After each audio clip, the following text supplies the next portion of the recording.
Hey, what is up, mortals? Welcome to Season 1 Part 4 of What If All Might Was Never Endured. Just wanted to greet you guys by just saying sit back and relax, you're in for a treat, and so we begin. The beeps and hums of medical equipment caused All Might to stir from unconsciousness. He could taste oxygen as he started to feel a mask on his face, noticing his breathing sounds damp and haggard. Even though painkillers were being administered into his body via IV drip, he felt very sore as a lingering pain pulsed throughout his left side. The echoing remains of the worst headache of All Might's life were only just noticeable. The fluorescent lights overhead stung his eyes, causing him to quickly regret opening them. Once his eyes had adjusted to the light, the pro-hero sat up slowly and looked at the source of his pain in his side.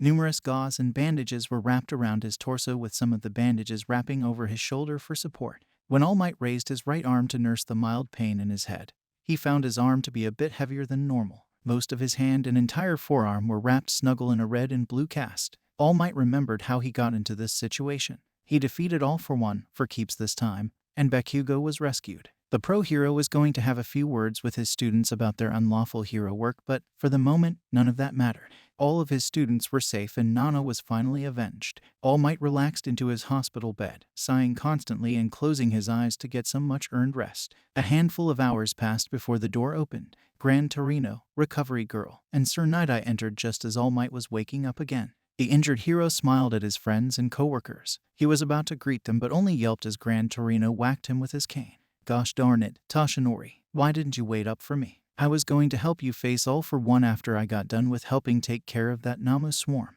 How was I supposed to know you were going to back me up? One of my students was in great danger and I had no time to lose. Oh, another strike from the old man's cane hit All Might's cast-covered arm. Even with the injuries the number one hero was sporting, Gran Torino didn't hold his frustration back against the injured hero. Don't you sass me, you antsy whippersnapper. Did you really think I was going to let you face your arch-nemesis alone? What kind of hero do you take me for? If I had been there, you might not have been stabbed through the guts. I swear, you are just as reckless as you were 5 years ago when you last fought All for One. You weren't as lucky this time. You could have died and your victory would have meant nothing. Not to mention that the legacy of One for All would have died with you. Poor Nana would be rolling in her grave if that were to happen to you. More angry old man noises. Oh, hush you, old man. Recovery Girl smacked Gran Torino's arm with her own cane. He's in enough pain as is. If you end up worsening his condition, you'll have to answer to me. Crazy old broad. Gran Torino spoke under his breath, but was still heard by the snide remark. She smacked Gran Torino again before returning her attention to her patient. All Might relaxed into his small might form and let Recovery Girl readjust his bandages and reset a new cast before she examined the pro-hero and looked over the charts. Toshinori wasn't feeling very confident about what was written on the clipboard as the old woman flipped through the pages, her expression looking very disheartened. Recovery Girl read off the main information from the charts that Toshinori needed to know. He had been unconscious for a couple weeks due to the severity of the injuries, the blood loss, and the medication. The damage done to the symbol of peace was severe. Half of his left lung and his whole stomach were injured beyond repair, so they had to be surgically removed. The surgery left behind dramatic and horrible-looking scarring, far worse than the first time he fought All for One. Toshinori had also taken a heavy hit to his head. Thankfully, all the damage was on the surface. There wasn't a concussion or any internal damage to speak of, which was a miracle in and of itself. Then, of course, there was the broken arm. The force from the United States of Smash had pushed his body further than it had gone before. There were a total of 3 compound breaks within the bones, 2 on the radius bone and 1 on the ulna. The bones in the palm of his hand also had a few stress fractures. Had those bones shattered or broke completely, Toshinori's hand might not have functioned the same way again. According to these results and from what I can see, it's clear that the limit on your hero form has been greatly reduced. You can probably only do hero work for anywhere between 6 to 4 consecutive hours, and that time could become much shorter depending on how much power you use while being All Might. And, not to mention, your overall strength will probably be affected by the injuries too. Toshinori didn't focus his thoughts or eyes on anything in particular as he was given the life-altering news. He knew that he would have to retire from hero work eventually, whether it was due to his injury or simply by old age, but he didn't really expect that it would have been cut short like this. His eyes eventually landed on Sir Night-Eye, who had been silent the entire time. There was a pained expression in the former sick kick's eyes. Recovery Girl, Gran Torino, could I speak to All Might privately for a while? Gran Torino was about to go on another angry lecture, but Recovery Girl gave him a cold look, causing the old man to go silent. The elder heroes quickly left the room, closing the door behind them. Sir Night-Eye pulled up a chair to Toshinori's bedside. The younger pro hero did his best to smile at his friend. Toshinori chuckled to himself. Well, here we are again. Are you actually going to rest this time, or are you going to put up a fight again? No, not this time. Good. I'm glad to see that you've become more reasonable with age. Toshinori laughed at his friend's snarkiness but started to have a coughing fit shortly after, causing a small smattering of blood to land on the inside of his oxygen mask. Seeing this made Sir Night-Eye's smile falter. The last time Sasaki saw the #1 hero in a state like this, Toshinori was pushing him away. So, what did I miss while I was under? Well, Yue had added a few dormitories for the students. This seems to be a reasonable reaction based on the League of Villain attacks increasing in intensity and frequency. That's reassuring to hear. What about Bakugo? Is he alright? I'm not sure. From what I've heard, the young man was uninjured. However, being captured and imprisoned by those like Shigaraki and others aligned with All for One can't be good for someone his age. Toshinori nodded soberly. Bakugo may be the most headstrong and stubborn student in all of UA.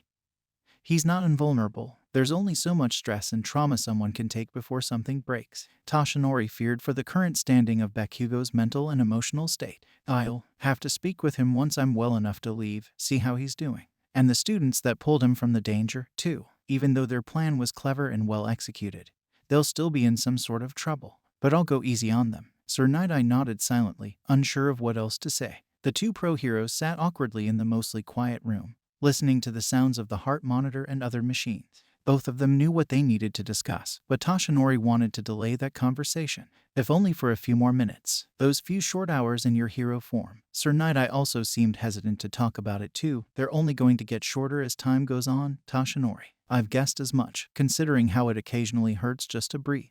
Toshinori started to have another coughing fit, causing more blood to splatter into his oxygen mask. His hand instinctively clutched onto the mask as his body convulsed. Sir Night-Eye winced quietly at the sight as he handed Toshinori a glass of water. Gran Torino was right about one thing. Had I died after defeating All for One, everything that my mentor and those before her stood for would have been lost. I should probably find a successor soon. Toshinori removed his mask and he drank the water as his friend started to speak. Not to mention the ardent fear and panic that would spread from that tragic news. It would be the perfect chaos for the League of Villains to utilize and do more harm. Since you're employed at UA, finding a successor shouldn't be too difficult. I know a small handful of students that would make for the next great symbol of peace. It might not be as easy as you think, given how incredible all of the students seem to be. However, it sounds like you have someone in mind, Sasaki. A shade of red came to Sir Night-Eye's face as he was caught off guard. He adjusted his glasses as he took a breath to calm himself. Why yes, actually, I would personally recommend Mirio Tagata. His hero name is Lemillion. I may have mentioned this about him before, but he's a third year at UA, part of the Big Three, and he's been working with me and Bubble Girl for some time now. He's done a lot of good work and has great potential, but if you have a different choice in mind, I won't fight you about it. It's your choice and your quirk, after all. He's definitely a good kid.